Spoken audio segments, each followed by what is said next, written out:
C'est l'histoire d'un combat de titans. Un combat qui oppose le cachalot, l'un des plus grands prédateurs de la planète, au calamar géant, le diable des profondeurs. Le prédateur et sa proie. Une équipe de biologistes marins mène l'enquête. Il est parti. Leur mission? Découvrir comment à 400 mètres de profondeur, les cachalots chassent les calamars géants. Mais qu'est-ce qu'il fait? On est touché! Cette expédition ne sera pas de tout repos. Les scientifiques vont devoir s'aventurer dans les profondeurs des abysses. C'est la condition pour étudier cette traque hors du commun.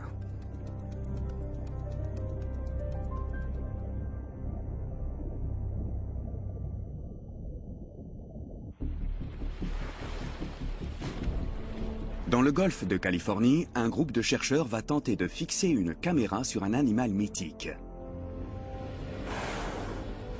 Le grand cachalot.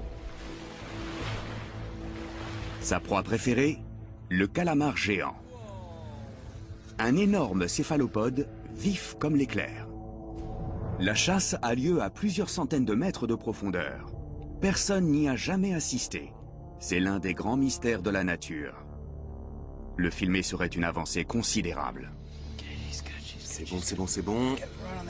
Avance un peu plus. Avance un peu plus. La tâche ne va pas être facile. Il faut que ça tienne. Mince. Ça ne marche pas notre truc. Ça ne marche pas du tout. On était parfaitement placés, c'est trop bête.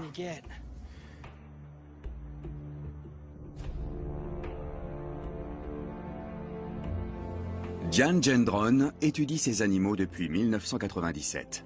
Elle en a identifié plus de 800. Il y a un tout petit et un adulte. Rendall Davis est expert en caméras et en capteurs marins. Il les arrime sur les cétacés pour découvrir leurs secrets. C'est comme lorsqu'on selle un cheval pour la première fois. C'est nouveau et ça l'effraie.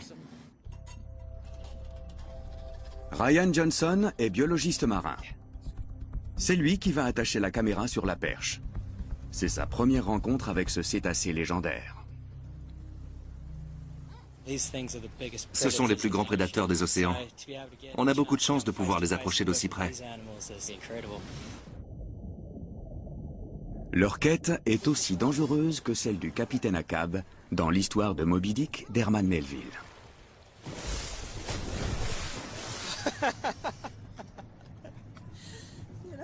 Ces cachalots sont vraiment énormes. On se croit très fort, mais on n'a même pas réussi à en marquer un petit.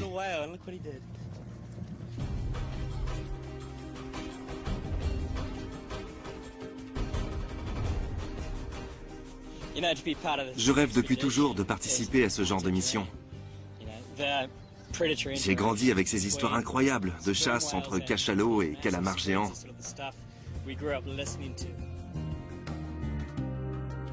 Le golfe de Californie est un vrai paradis pour les cétacés. Les recherches vont se concentrer autour d'une petite île, San Pedro Martyr.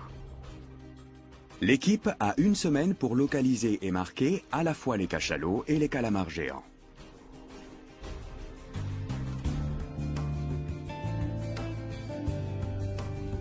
Cette expédition est le point déterminant d'un programme de recherche mené par Diane et Rendall.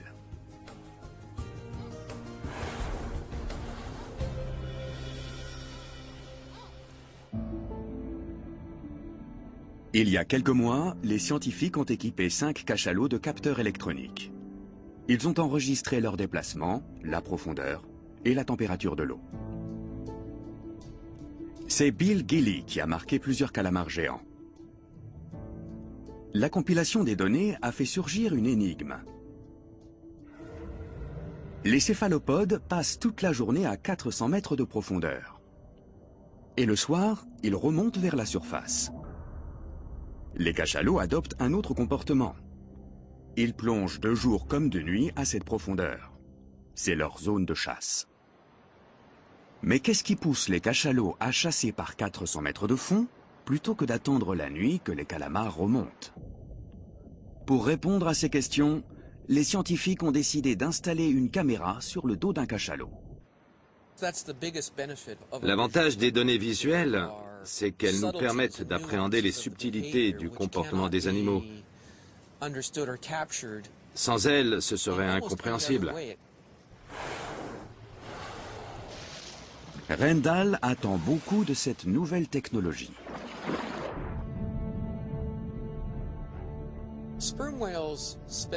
Les cachalots passent la plupart de leur temps dans une zone comprise entre 200 et 1000 mètres de profondeur. On sait très peu de choses sur la faune qui y vit. Mais c'est là que les cachalots chassent leur proie. Cet animal de 20 mètres de long est parfaitement adapté aux fonds abyssaux. Son énorme tête abrite un système sonar ultra puissant. C'est une masse de tissu adipeux, appelée organe du spermacétie. Elle lui permet de produire des impulsions sonores, appelées cliquetis ou clics. Chaque impulsion est amplifiée par une série de lentilles acoustiques. Celles-ci concentrent le signal en un faisceau directionnel. Aucun animal au monde n'émet de son d'une telle intensité. Les clics peuvent avoisiner les 230 décibels. Les cachalots communiquent entre eux à des kilomètres de distance. Ils peuvent également localiser des objets, en écoutant leur écho. Ainsi, même dans les fonds privés de lumière, le cachalot perçoit son environnement grâce au son et peut traquer ses proies. Le calamar est lui-même un prédateur hors pair. Il pèse en moyenne 50 kg pour 2 mètres de long.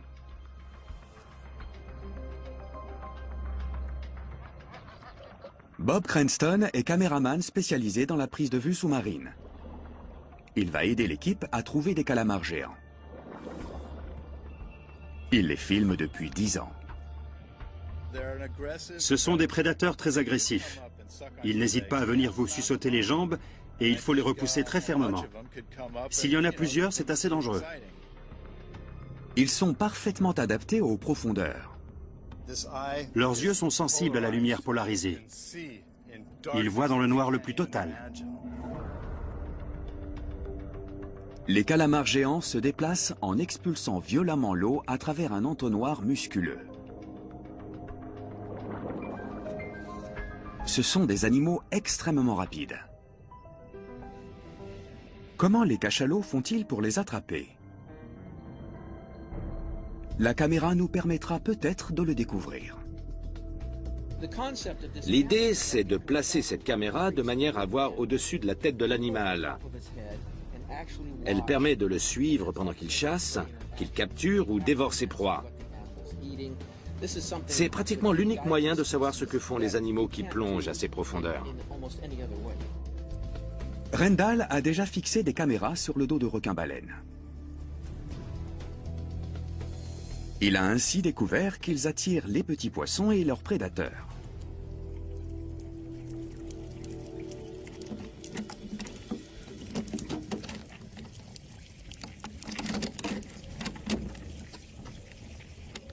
La caméra est un concentré de technologie. Elle est équipée d'une diode électroluminescente et d'un hydrophone. Comment on fait pour l'arrimer sur le cachalot? Les calamars géants utilisent des ventouses pour saisir leurs proies et les attraper. On utilise nous aussi des sortes de ventouses pour attacher notre matériel. C'est un peu l'arroseur arrosé. On va la coller sur notre proie. Oui. Cette approche n'a que des avantages. On obtient les données voulues sans blesser l'animal. Pour approcher les cétacés, il faut s'avancer en canot à moteur. En général, ils se déplacent en groupe. Il suffit d'en apercevoir un pour localiser tout un clan. 5 degrés à tribord, à 300 mètres. La ventouse et la caméra sont reliées par un câble. Elles sont fixées au bout d'une perche en fibre de carbone de 8 mètres de long. Ryan et Rendal vont guider la perche. Diane manœuvre le canot et Willem surveille la force d'aspiration de la ventouse. Il y en a 3 qui viennent de plonger. En voilà un, regardez ça. Lequel est le plus proche? L'équipe est tendue. Comment les cachalots vont-ils réagir? Sur le navire qui sert de base, le capitaine guette les cétacés. On a vu un cachalot émerger tout près, à tribord. En général, les cachalots restent 8 minutes en surface entre deux plongées. On va s'approcher doucement pour qu'ils s'habituent à nous, les suivre et puis tenter notre chance.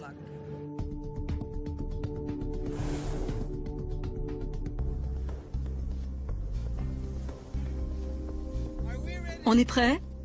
Je pense que oui. C'est bon pour toi? Reste là.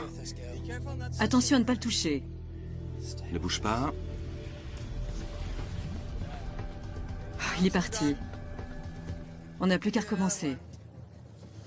Ce cachalot s'est vite échappé. Un autre sera-t-il moins timide? Un deuxième candidat émerge à 100 mètres de là.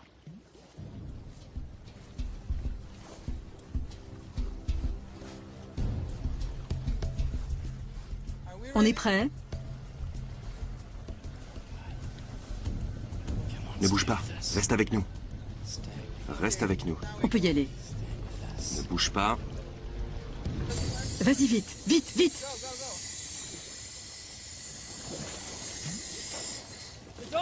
Ça y est!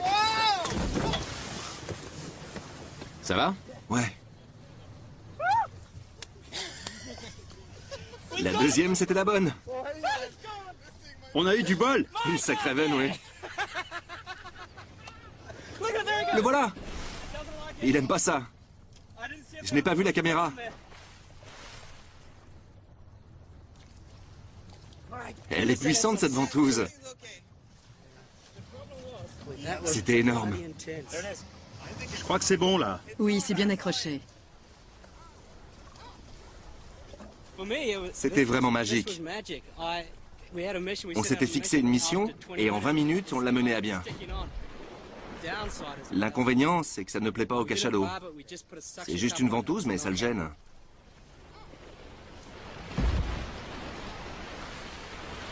Oui, c'était un sacré stress. Quelques minutes plus tard, l'enthousiasme de l'équipe retombe.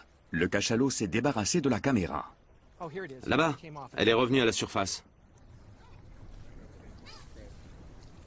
Il va falloir vérifier son état et comprendre les raisons pour lesquelles elle s'est décrochée.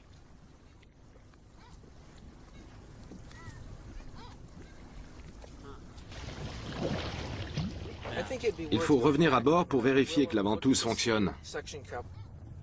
L'équipe découvre aussi que l'opération n'est pas sans risque.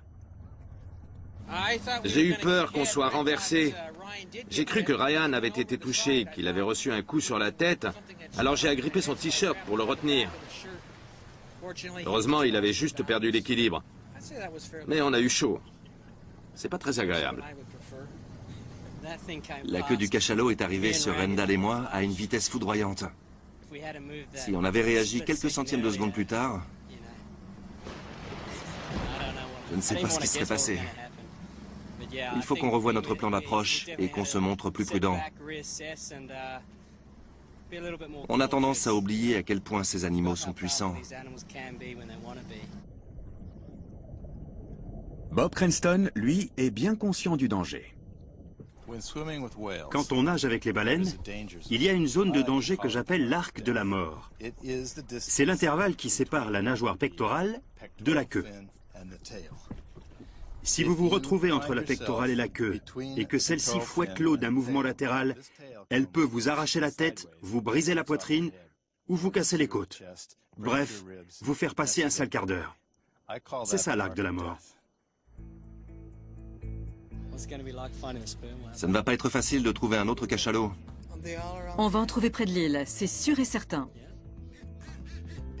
San Pedro Martyr est une île volcanique. Les eaux qui l'entourent comptent parmi les plus riches du monde. Cet océan est très prolifique parce qu'il est froid. L'eau froide contient plus d'oxygène. En plus, le coefficient de marée est très puissant. Avec le mouvement de la mer, les nutriments sont remués 2 fois par jour.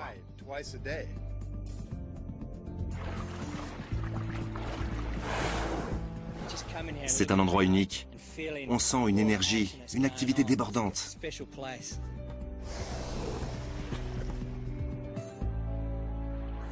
Le golfe de Californie abrite au moins 20 espèces de baleines et de dauphins. On peut y apercevoir de grands bancs de globicéphales ou baleines pilotes. Les baleines bleues et les baleines grises viennent se reproduire ici. Et les dauphins pullulent.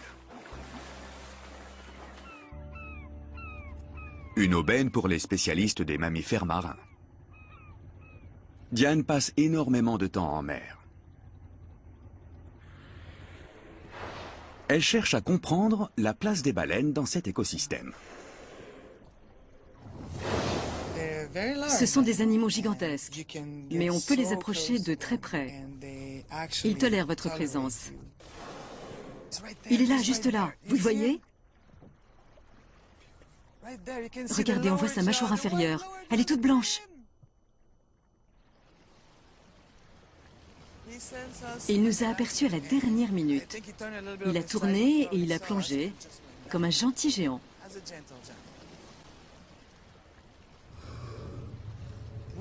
On sait très peu de choses sur eux. La moindre découverte est un événement. Les cachalots sont très nombreux dans le golfe, plus d'1 millier. Mais pourquoi? Il y a une forte concentration de calamars géants dans cette zone. C'est sans doute pour cela qu'on trouve autant de cachalots dans le golfe.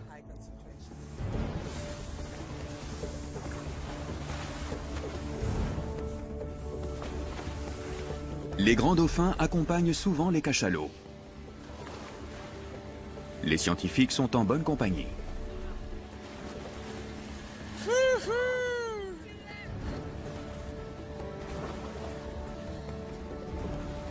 Il a fait un saut périlleux. Diane veut examiner la composition chimique de la peau des cachalots. Elle saura ainsi ce qu'ils mangent. C'est parfait là. C'est le bon moment. Les cachalots muent régulièrement. Ryan a de la chance. C'est lui qui va aller ramasser des échantillons de peau.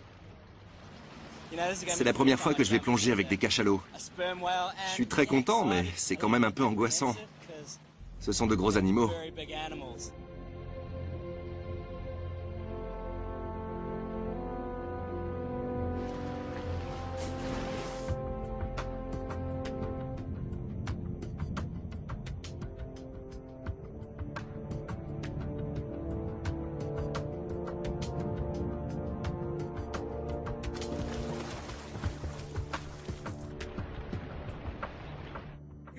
Il a un bout de peau.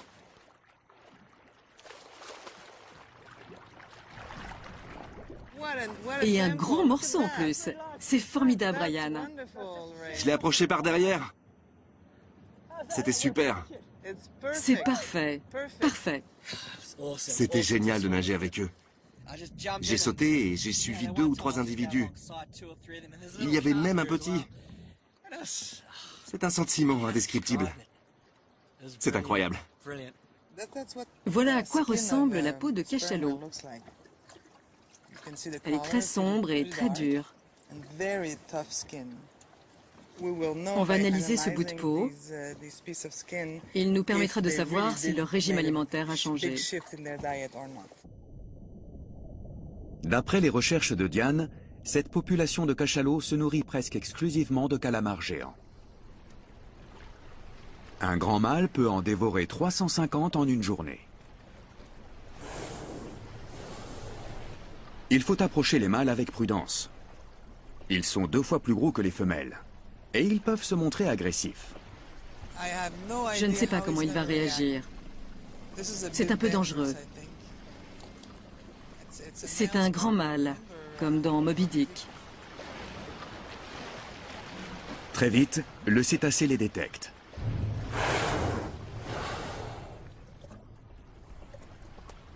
Et à la différence des candidats précédents, il n'a pas peur. Au contraire, il les toise.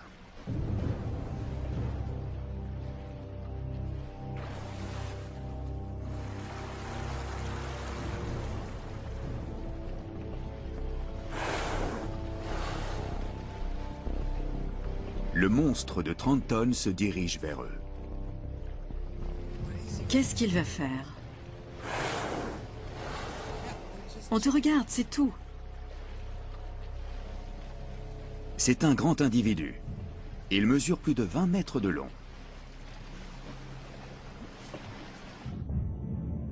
Les scientifiques peuvent admirer son énorme tête carrée.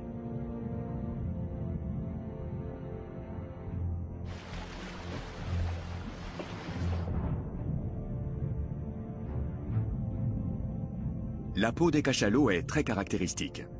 Elle est ridée. Il s'éloigne. Il était simplement curieux. Il est parti. À tribord. Il vient vers nous. Deuxième jour de la mission. L'équipe se trouve au milieu d'un cercle très animé. Ils sont énormes. Il y en a 3, là, là et derrière. Il y a des mâles partout. 1, 2, 3. T'as vu sa gueule grande ouverte? Ils se disputent un territoire. Mieux vaut ne pas tenter de les marquer. La réaction d'un grand mâle pourrait être plus violente, puisqu'ils sont 2 fois plus grands.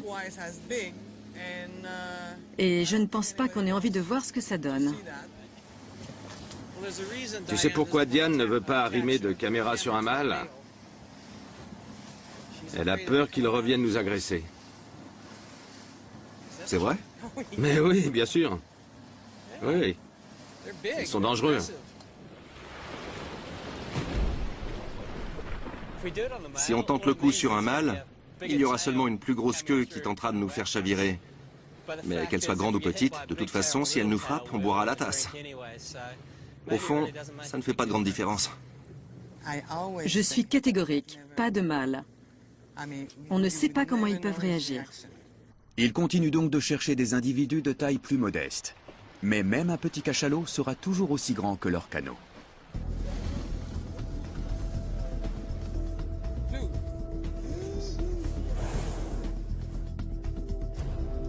Tu es prêt? Prêt.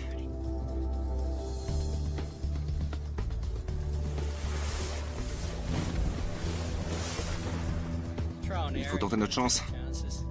On a loupé notre coup. On y retourne. On va chercher un autre groupe. Au moins, ils ne reviennent pas nous attaquer. La ventouse est moins agressive qu'un harpon. Mais elle est beaucoup plus difficile à fixer au dos de l'animal. Il va plonger.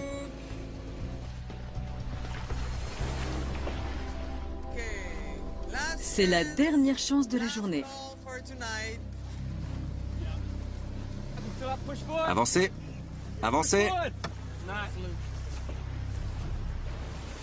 Attention. On réessayera demain. Le lendemain matin, la mer est calme. Une femelle se repose à la surface.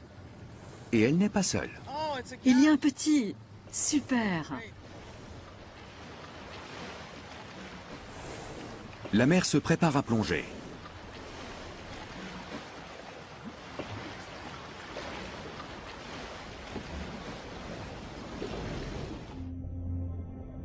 Elle part pêcher dans les profondeurs. Son petit va rester seul pendant une quarantaine de minutes. C'est une chance pour l'équipe. Les petits cachalots sont souvent curieux et joueurs. Leur instinct les pousse à suivre tout ce qui ressemble de près ou de loin à un cachalot adulte.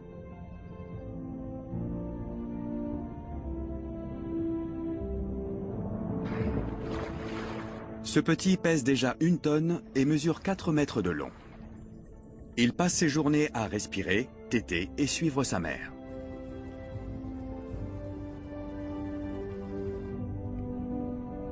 La mère et son petit rejoignent maintenant le groupe. Mais il se produit quelque chose d'inhabituel. Les cachalots se rapprochent pour nager de concert. Diane a déjà vu ce type de comportement. En voilà un autre. Ils vont se grouper pour nager tous ensemble. C'est une façon de se retrouver. C'est un moment privilégié.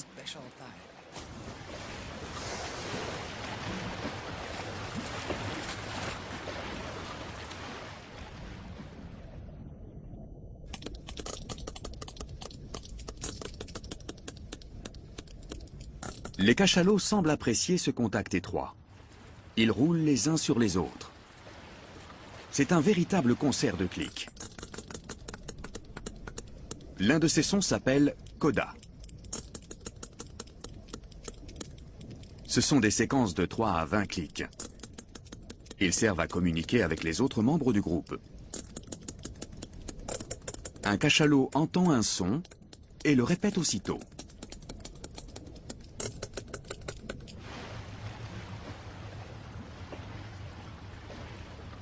Les scientifiques ont analysé ces séquences.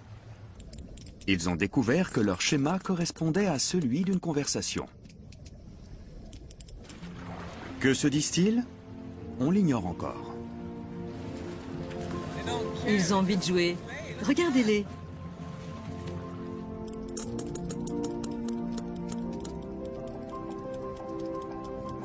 Ils passent un moment convivial.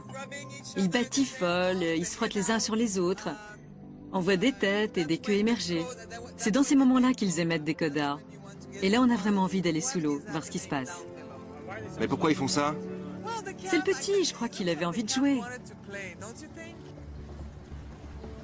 Regardez, ils sont tous alignés. Avec des dauphins qui passent. J'adore ces moments-là. C'est merveilleux de les observer, d'être près d'eux en mer.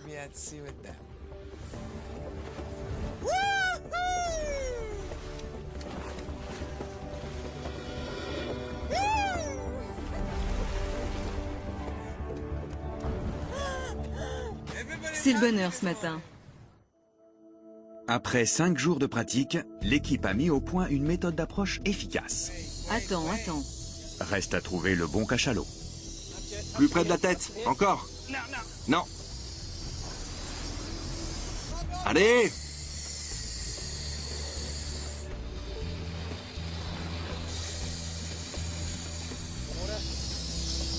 Ça n'aspire pas.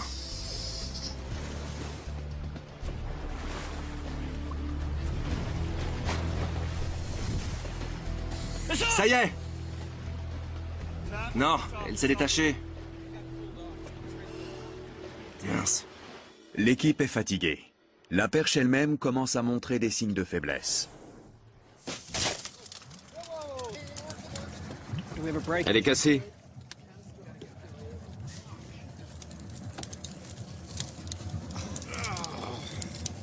Attends. Vas-y doucement.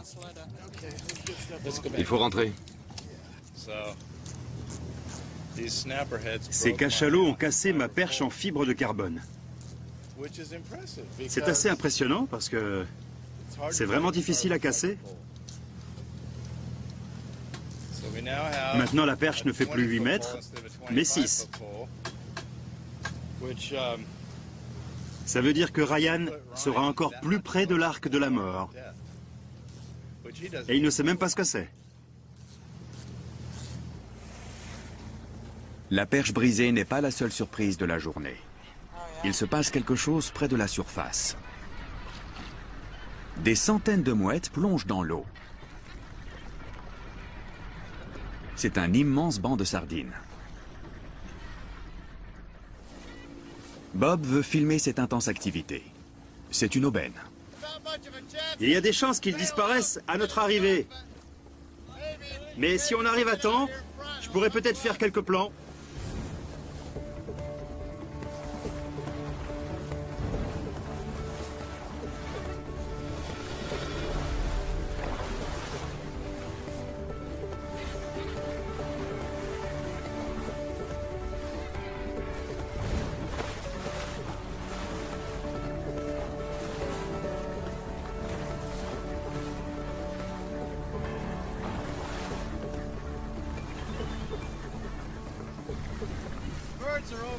Les oiseaux sont juste au-dessus du banc.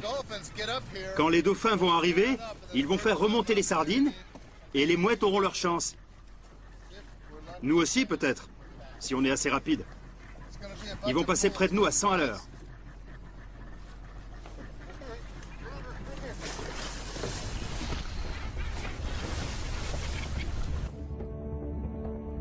Les dauphins ont repéré les plongeurs. Ils bifurquent pour les éviter. Par ici. C'est raté encore une fois. L'un d'eux nous a regardés. Et à part ça, on n'a pratiquement rien vu. On a entendu leur sonar et toutes sortes de clics et de sons.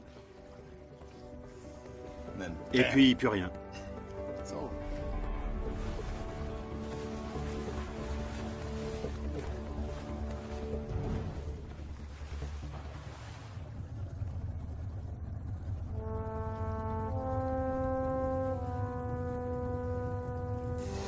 La nuit tombe. Bientôt, les calamars géants vont remonter à la surface pour se nourrir. Ryan veut équiper l'un d'eux d'un capteur. Mais pour cela, il faut d'abord l'attraper. Ça tombe bien, Bob est un expert. Un vrai pêcheur ne révèle jamais tous ses secrets, mais en voici quelques-uns. D'abord, on allume des torches. Et ça, c'est un leurre. Il est phosphorescent. Tu la charges à la lumière? Oui, on la charge à bloc. Et on la met à l'eau. Et voilà le bout de la ligne. Prends-la. Super. C'est ainsi que les Mexicains pêchent le calamar. Les calamars géants vivent dans les abysses. Même les plongeurs les plus expérimentés ne peuvent descendre à de telles profondeurs. La nuit, ils remontent en vastes bancs de parfois plus d'1 millier d'individus.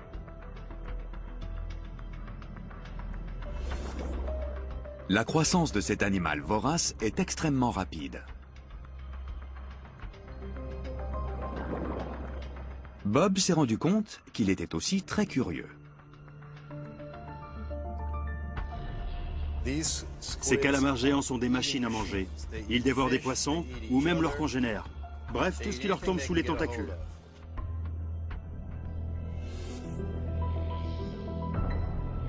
Leurs puissants tentacules sont équipés de ventouses.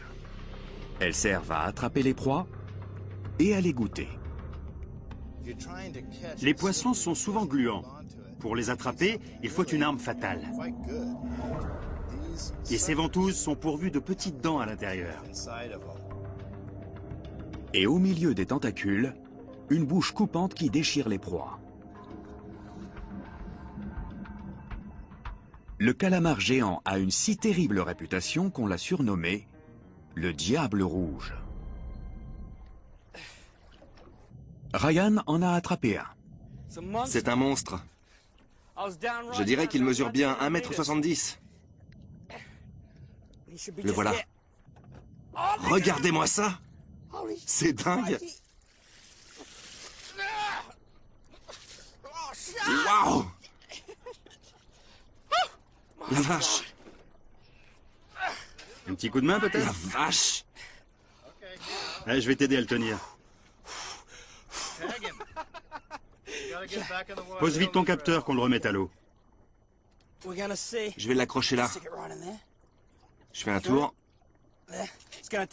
On va savoir à quelle profondeur il va, s'il suit les mêmes schémas que le grand cachalot.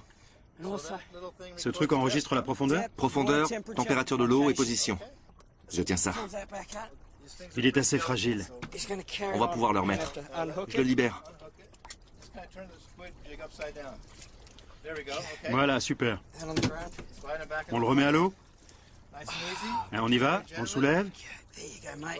Attention, t'es en train de lui déchirer la peau, là. C'est un animal très fragile. On y va.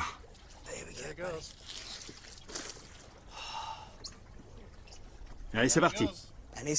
Il ondule, c'est bon.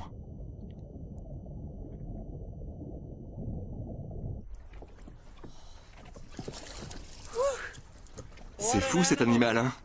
C'est beau, hein? Quelle bête! Le calamar géant retourne tout droit vers les eaux froides des profondeurs. Il est adapté aux très hautes pressions. En surface, il est bien moins à l'aise. Ce premier succès encourage l'équipe.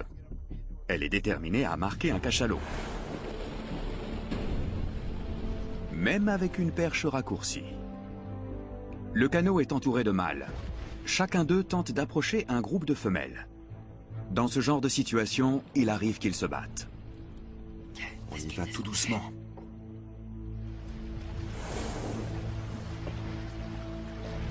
L'un des grands mâles se détourne des autres. Le canot semble l'intéresser. Tu t'approches de nous? Je ne suis pas rassurée.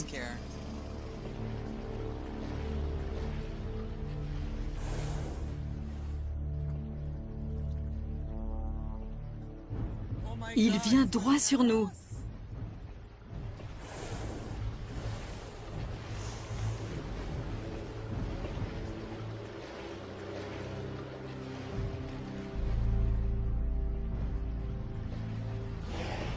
Il veut passer à côté.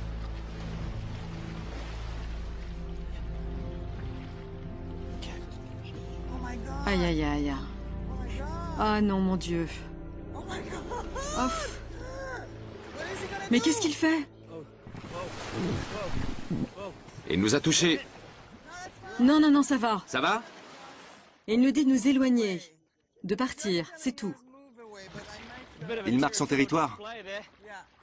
Exactement. La queue est sous le canot. Ça t'est déjà arrivé?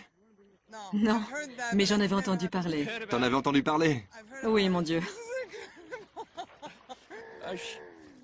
C'était incroyable. C'est fou, il s'est approché et il nous a poussés doucement, comme pour nous dire « restez à distance ». Il n'y a rien d'autre à dire.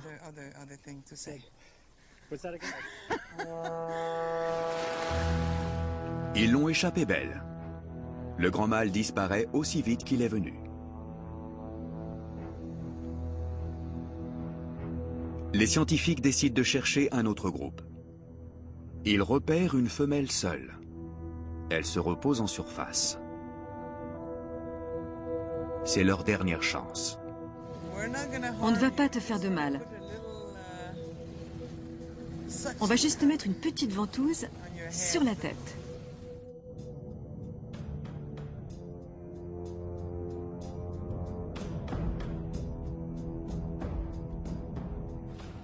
Encore quelques secondes.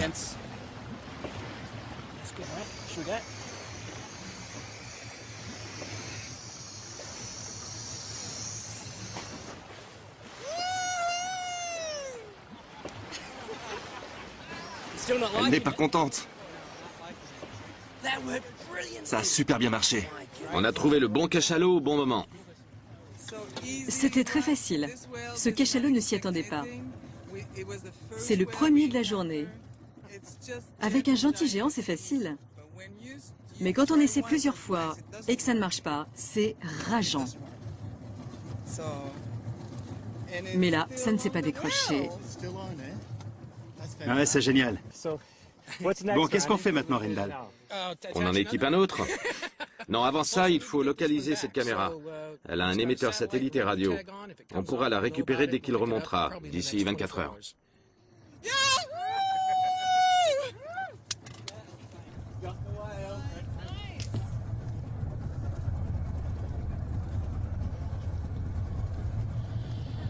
Le cachalot doit être dans les profondeurs. Rendal guette le signal radio. On attend que le cachalot marqué remonte à la surface. Il n'y a pas encore de signal à la surface. C'est une bonne nouvelle. Si la caméra s'était détachée, elle serait remontée et son émetteur se serait déclenché. Si on n'entend rien, c'est qu'elle est sûrement encore fixée sur l'animal. 10 cachalots sont remontés. Ils forment un groupe compact. On voit bien qu'ils restent ensemble. Mais si on regarde de près, on remarque que certains sont face à face. Est-ce une réponse à l'appel de la femelle marquée? Quelque chose les a poussés à se réunir rapidement. Ça, c'est ce qu'on appelle une unité sociale. Ce sont des femelles qui forment un groupe avec leurs petits. Elles vivent ensemble pendant de nombreuses années.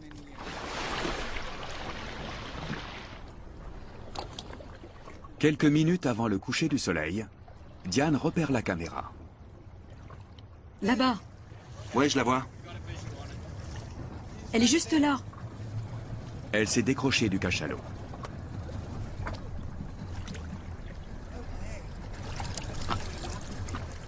Elle est restée en place pendant 1 heure. Pour un premier essai, je suis plutôt satisfait. Quand ça marche, on est à la fois heureux et surpris.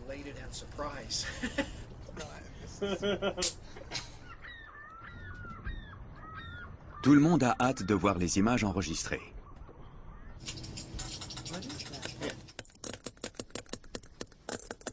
Les données indiquent que la femelle a plongé à 300 mètres. Elle s'est déplacée à une vitesse de 3 km/h. La diode illumine le plancton qu'elle a croisé en chemin. L'écran est quasiment noir.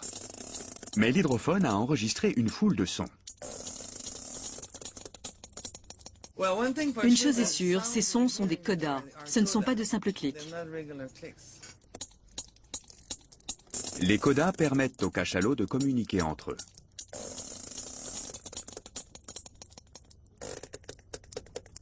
Le cétacé est ensuite remonté à la surface, vers la lumière. Et surprise, il n'est pas seul. Qu'est-ce que c'est? Il y a plus d'un cachalot. Hein. Regardez, il y en a un là. Ils nagent tous ensemble. Ils se tiennent très près les uns des autres. C'est magnifique. Il y en a un qui nage à l'envers. Il bouge à peine. On dirait qu'il plane. C'est bien filmé, hein. C'est fou, l'homme peut être remplacé par une ventouse. C'est incroyable. On en voit 5 dans le cadre. 6 même.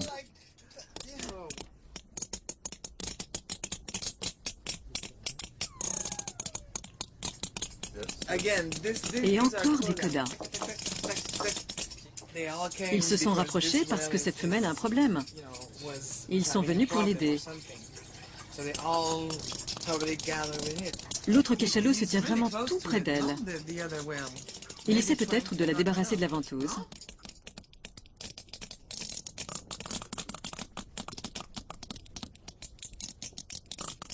La caméra a eu le temps de filmer 1 heure.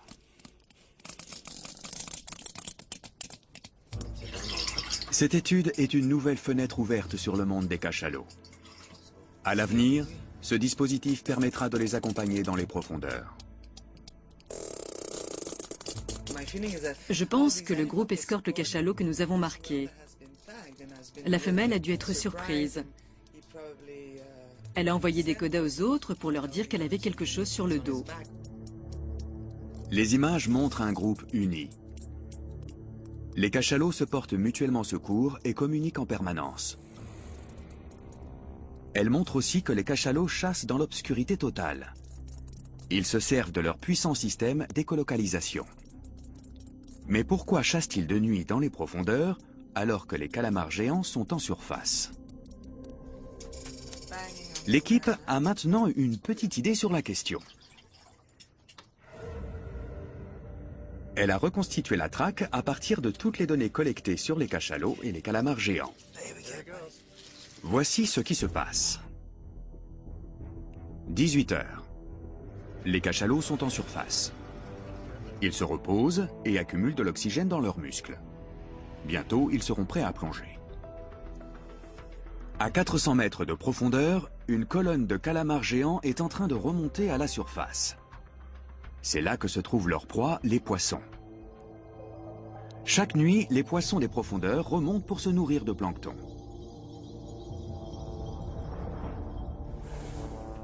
Le cachalot a passé 8 minutes en surface. Il prend sa respiration et plonge. Il descend droit vers les abysses. Il ne marque aucun arrêt en chemin.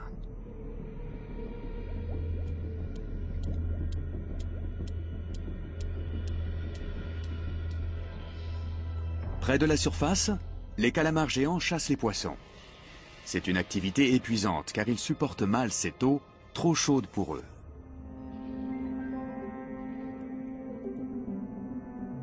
Les données montrent que les calamars géants redescendent à plusieurs reprises dans les profondeurs, sans doute pour se rafraîchir.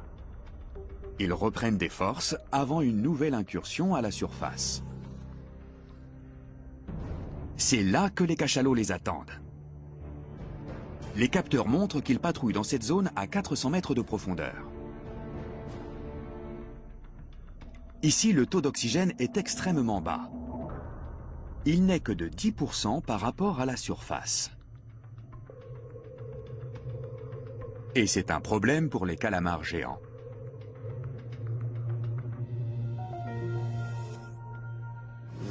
Les calamars géants sont d'ordinaire extrêmement rapides. Mais le faible taux d'oxygène les rend peut-être moins vifs et plus faciles à attraper.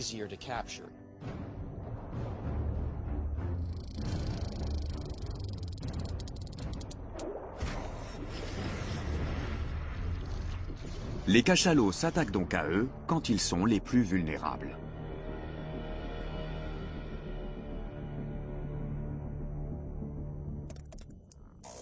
Pour les scientifiques, ce film est une avancée considérable. Je vais conserver cette vidéo. Je vais la regarder encore et encore. Je suis bluffé par ce qu'on a recueilli. Je ne m'attendais pas à voir autant de choses. En regardant ces images, on se rend bien compte que ces animaux essaient de s'entraider. Ils forment une véritable famille. Ce sont des animaux merveilleux. Nous ne comprenons pas les sociétés qu'ils forment, mais on sait qu'ils ont besoin les uns des autres. Les scientifiques n'ont pas réussi à filmer des cachalots traquant les calamars géants comme ils l'espéraient. Mais leurs efforts n'ont pas été vains.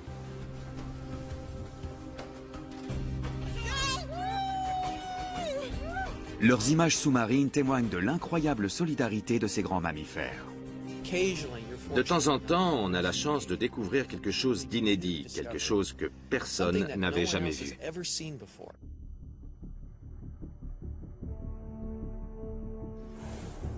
Un jour, peut-être, des caméras parviendront enfin à filmer cet incroyable combat abyssal entre cachalots et calamars géants.